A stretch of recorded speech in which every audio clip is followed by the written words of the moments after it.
গৌৰৱ গগৈৰ নিচিনা তথাকথিত হিন্দুৱে হয়তো গোমাংস টাচ কৰিব পাৰে, আমি কৰিব নোৱাৰো।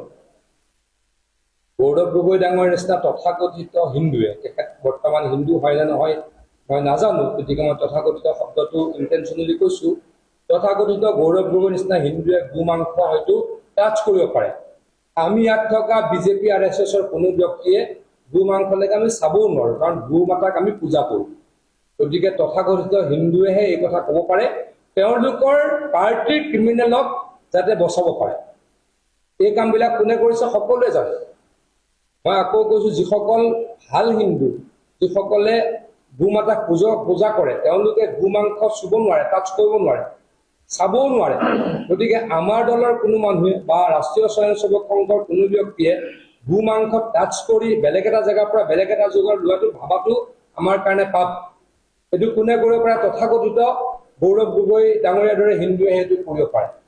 গতিকে তেওঁ এইটো কাম কোনে কৰিছে সকলোৱে জানে।